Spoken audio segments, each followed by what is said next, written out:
Powered by the Montana Television Network. Montana This Morning continues on Montana's news leader. President Trump paid a holiday visit to U.S. forces. I'm Tom Hansen, and I'll tell you why the trip caught Washington by surprise. And back here at home, car crashes have plagued Interstate 90 near Bozeman for the past few days. Coming up, why it's happening and what highway patrol troopers say needs to happen to keep it safe. Good morning to you. Coming right up on 6:30 here on your Thursday morning. I'm Missy O'Malley with Chet Lehman. Carson Vickroy has our forecast in just a moment. Our top story for you now, President Trump had a little bit of a surprise visit overseas yesterday to visit troops in Iraq. Yeah, it's the first time he's visited American service members in a war zone since taking office. CBS's Tom Hansen is in New York with details of the president's trip. President Trump is defending his decision to withdraw from Syria. America shouldn't be doing the fighting for every nation on earth. So we're not the suckers of the world. We're no longer the suckers, folks. During a surprise visit with U.S. troops in Iraq yesterday, he said other rich nations should rebuild the war-torn country. Our presence in Syria was not open-ended and was never intended to be permanent. The commander-in-chief had been giving the military 6-month extensions in Syria, but he rejected the last request. Recently, could we have more time? I said, nope, you can't have any more time. We got enough time. We've knocked them out. We've knocked them silly. The president has come under fire for not making this trip sooner, but during the 3-hour visit, Mr. Trump and First Lady Melania received a warm reception from the troops. They signed autographs and posed for selfies at Al-Assad Air Base, 100 miles west of Baghdad. The Trumps also made a second stop to Ramstein Air Base in Germany on their way back to D.C. Back in the capital, the stalemate continues over the partial government shutdown. How long do you think the shutdown will last, Mr. President? While in Iraq, President Trump told reporters he's still waiting on Democrats to meet his demand for $5 billion for a border wall. Whatever it takes. I mean, we're going to have a wall. We're going to have safety. Members of the House were told there won't be any votes today, ensuring at least another day of the shutdown. Tom Hansen, CBS News. Now, President Trump says there are no plans to withdraw troops from Iraq and that base he visited can actually be used to help launch attacks in Syria if they're needed. And with snow coming into town the last couple of days, the roads have become very slick and very icy. MTN's Badaris Babb talked with one Montana Highway Patrol officer about the high number of recent crashes. There have been a lot of crashes in the last week, including a Christmas Eve accident that killed 2 people near Manhattan. Officer Patrick McCarthy says a lot of these crashes are due to the recent weather. The warmth of the road melted the road off, but now it's cold enough that it's setting up into some ice and people are driving a little too fast and losing control and crashing. McCarthy says often drivers are traveling too fast for the road conditions in order to save time. Dropping your speed by 5 or 10 miles an hour might cost you another 5 minutes, but even if you just slide off the road, it's probably 45 minutes to an hour for a wrecker. And then if you're going so fast you get hurt, it's a trip to the hospital. Maybe you need to go get a rental car. So that extra 5 or 10 minutes by slowing down, what you're weighing that against is hours and hours or a trip to the hospital or injuries. It just isn't worth it. McCarthy says most accidents happen around corners, bridges, and busy stretches of the highway. In Bozeman, Badaris Babb, MTN News. Montana Highway Patrol says the best advice for drivers in this week is just to slow down, take your time, drive defensively, and be aware of cars surrounding you. Yeah, slow Good down tips. is great advice Yes. no matter what. Even if you're in a hurry. And hopefully some folks in the nation's midsection will take your advice. They're getting hammered with a little bit of snow. No kidding. Today. Yeah, definitely. I mean, we got a little piece of what they're getting today and over the next 24 hours. I mean, it is big time. One of the biggest systems that we've tracked here, Christmas Day, the day after Christmas, and then today.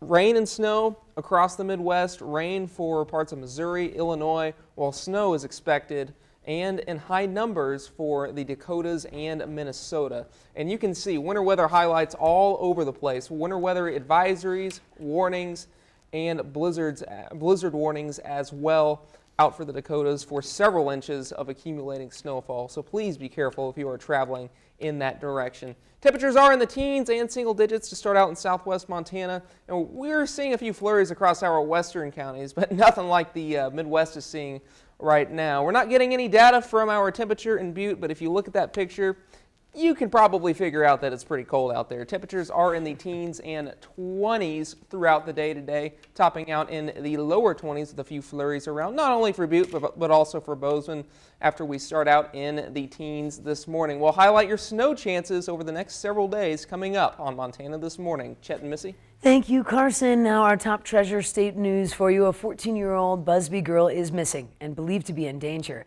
A missing endangered person advisory was issued yesterday for Henny Scott. Officials say she could be heading towards Hardin. They also believe she may be injured. She was last seen the morning of December 13th in Busby. She was last seen wearing a black Columbia jacket with a gray hoodie and blue jeans. She's 5'1", weighing about 115 pounds. If you have any information, please call 911. Elsewhere in Montana, reports of car windows getting shot out in a Billings Southside neighborhood as residents angered and concerned with a recent rash in vandalism. One car owner says the cost has totaled more than $800 to fix. Residents living in the area south of South 33rd Street woke up Saturday to find their windows shot out with a BB or pellet gun. As many as 15 cars were vandalized late Saturday night or early Sunday morning. But even with surveillance cameras pointed towards the street, there are no leads yet, so neighbors want to spread awareness. I guess I just want people to be aware, like, these things are going on, and I want everyone to work as a community to try to get this taken care of. Whether we have to do it ourselves or, you know, talk about it, be vocal about it, like, you know, go to your neighbor and talk to your neighbor, or whatever. Just share your information, know what's going on, and try to get whatever these people think that they're going to get away with to not then get away, you know, because, like, I mean, we have cameras, we try to protect ourselves, but sometimes that still isn't good enough when it should be. Also, in an area of Miles Avenue in Billings, there are reports of slashed tires. Authorities continue to investigate those incidences. And the Transportation Security Administration, or TSA, says there will be more travelers in the next week than ever before. TSA projects there will be at least a 6% increase in the number of airport screens nationwide. And here in the Bozeman area, more than double the number of normal travelers will crowd the airport during these next 3 days. Bozeman Airport Director Brian Springer says that he expects to see a 20% increase in passengers from this same time period last year. That means travelers will need to arrive at least 2 hours before flights get through those screening lines. A combination of tourists continuing to come in, as well as the inbound returning traffic to the area, and then a whole lot of people leaving over the next few days and through the next week. Overall, we'll see about 3,000 to 4,000 passengers departing each day for the next week and a half. Wow, and as Carson is saying, of course, TSA recommending passengers to get to the airport a little early. Get you enough time to check your bags and to make sure you do make it through those security lines. In other headlines, City of Bozeman helping people get rid of their Christmas trees. There are 3 different tree disposal sites in the city limits. One on Tamarack and 5th near the BMX Park. The second at Christie Fields on South Rouse.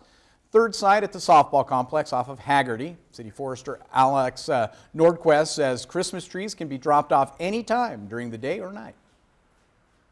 The real key for us is that the trees are clean, no ornaments, twine, lights. We get a lot of stuff like that, and we really just need a whole clean tree to process into natural mulch. Again, undecorated first. The trees will be picked up by the city to create mulch for the parks and perch habitat for canyon fairies, so they will be used. I saw a great little meme yesterday. Alexa, take down the Christmas decorations. That's a good one. Did it work? No. Yeah, I didn't think so. I was just checking. Will not be getting my Alexa this year then. No. We're going to shift gears here. Some important notes to pass along. Many people have heard of the grandparent scam when a caller claims to be a relative, and then they say they urgently need money. Now, the Montana Office of Consumer Protection is warning that scam is becoming more common. And in this week's Fraud Watch, MTN's Jonathan Imbarian has more on how you can protect yourself and others. Employees at the Bank of the Rockies in Clyde Park took notice recently when 2 of their regular customers came in to withdraw a large amount of money. Janelle Huff says her office manager raised the first questions. She was able to pick up on red flag warning signs and just noticed that they were not acting normal for them and intervened at that point. The customers were reluctant to explain, but they finally admitted they'd received a call from someone claiming to be their grandson, saying he was in jail and needed money immediately. The bank employees realized it was a scam. It took some convincing. My office manager went as far as tracking down their grandson at work and got him on the phone with them. These victims were protected from losing their money, but state officials say they're far from the only ones being targeted. In November, the Montana Office of Consumer Protection received 15 complaints about the grandparents scam. In the first 3 weeks of December, they got 25. We're really seeing an uptick in the number of these scams across our state, and we just want to make sure that Montanans are aware and that they don't get scammed. Attorney General Tim Fox says the scammers are often sophisticated. They may use a second voice, pretending to be a lawyer or the police. He says you shouldn't volunteer information like the names of your relatives, and you should always get a second opinion before sending any money. Pressure is a scammer's best tool. If it truly is an emergency, there will be others who know about it, like the parents of the grandkids or maybe their siblings. Maybe if your money is in your bank account, for instance, talk to your banker. The bankers have seen these things happen time and time again. Janelle Huff says she's proud they were able to stop at least one person from getting scammed. It's a sad state of affairs that human beings will do this to each other, especially our elderly population. In Helena, Jonathan Amberian, MTN News. Great advice Absolutely on that. true. And actually, one of my friends, just his grandmother was called yesterday, so it is going around. Thank you so much for joining us on this Thursday morning. When Montana This Morning returns after a quick break, a special report out of Indonesia, where coastal communities are under threat for more volcanic-triggered tsunami scares. But first, we're going to check in with Dana Jacobson to see what's coming up at 7 o'clock on CBS This Morning. Ahead on CBS This Morning, President Trump is back in the U.S. after a surprise visit with troops in Iraq and Germany. How he's defending the decision to remove U.S. forces in Syria and what he says is the determining factor for military members to come home.